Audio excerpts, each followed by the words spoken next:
देखो भाई ये स्टार्ट हो गया। अब आगे ले जाना है। आगे ले जाने के लिए आपको इस हैंड ब्रेक को हटाना पड़ेगा। इसको नीचे की तरफ पुश करो, ठीक है। अब आ जाओ गियर की तरफ। अब देखो जो पुराना आईडी ग्रेडर था, आईडी ग्रेडर में यहाँ पे गियर रहता था, यहाँ पे लीवर रहता था, यहाँ पे लगाना पड़ता था, लेकिन ये सिस्टम इसमें नहीं दिया है। ये देखो आपको इधर दिया, ये नीचे ये बटन दिख रही है, ये बटन को आपको आगे पुश करना है। ये आगे पुश कर दिए। आप यहाँ पे गियर देखो, कितना गियर है, 3 गियर है। अब देखो गाड़ी आगे आगे धीरे धीरे जा रही है। अब क्लच हल्का छोड़ोगे, हल्का हल्का जाएगी। अब ये आप इधर आए, ये देखो ये गियर है। आपको इससे गियर ज़्यादा करना है, इससे कम करना है। अब देख लीजिए कितना गियर है, ये 4। अब देखो मैं गियर ज़्यादा कर रहा हूँ, कितना हो गया, 4 हो गया। अब एक आगे बढ़ाता हूँ, देखो 5 हो गया। इससे होता है और इससे कम होता है। और फिर अब ये आगे देख लिए बढ़ता कैसे है। फिर आप आ जाओ टायर की तरफ। जैसे हम लोग का आईडी ग्रेडर में एक लीवर रहता था, उससे टायर टेढ़ा करो सीधा करो, तो ये बटन है। ये बटन जब आप दबाओगे देखो ये टायर अपने आप टेढ़ा सीधा होगा। इससे ये चीज़ इसमें पूरा एक ही लीवर में पूरा सिस्टम दिया हुआ है।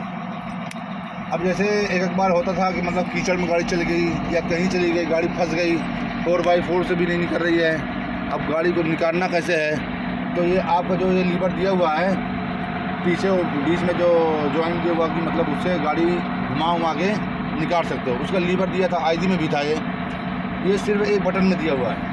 आपकी गाड़ी फंस गई या कुछ फंस गई तो उसको उस टाइम ये यूज करना है आपको, तो इसको यूज़ करके निकाल सकते हो। क्योंकि आपको जहाँ दलदल है जब आप घुमाओगे तो हो सकता है आपको सूखी जगह मिले, वहाँ से ये ताकत लगा कर निकाल सकता है। ये उसके लिए होता है और इसका कोई फ़ायदा नहीं है। तो अब देखो स्टीयरिंग देख लो, आपको इसी में स्टीयरिंग भी दिया है। आप देखो, ये देखो, बस आपको लेफ़्ट राइट करने हैं इसी लीवर को, आपको कुछ नहीं करना है। और इसी में ब्लेड को गिराना भी है, सब कुछ सिस्टम इसी लीवर में है। ये दिखा, ये देखो लेफ़्ट राइट जा रही है, बस सिर्फ इसी लीवर से।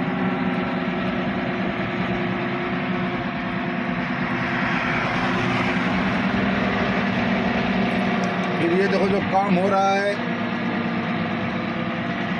अभी जा रहे हैं हम लोग एग्रीगेट करने, GSB बोलते हैं इस एग्रीगेट को, लेकिन सऊदीया में यहाँ पे एग्रीगेट बोलते हैं। जैसे GSB हो गया, WMM हो गया, ये करते हैं। अब जैसे यहाँ पे WMM नहीं होता, जैसे WMM हो गया छोटा छोटा पत्थर जो होता है, अपनी ओर बोलते हैं उसको WMM। ये जो बड़ी पत्थर है अपनी ओर बोलते हैं इसको GSB, और यहाँ बोलते हैं एग्रीगेट। तो उस चीज़ को करने के लिए आए हैं। अब ये जो हो रहा है ये 2 हो रहा है।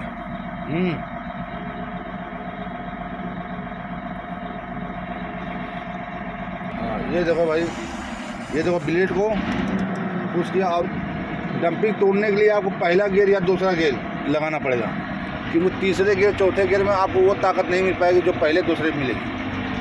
अब देखो ये हल्का हल्का मैं पहले दूसरे गियर में ले जा रहा हूँ डंपिंग के लिए।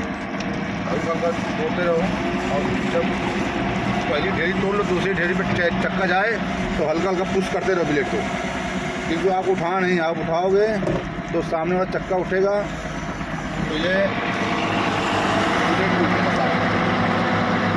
जैसे चक्का आगे वाला नीचे जाए वैसे आपको इसको पुश भी करना है। अब देखो मैं एक ब्लेड मारा, ढेरी टूट गई है।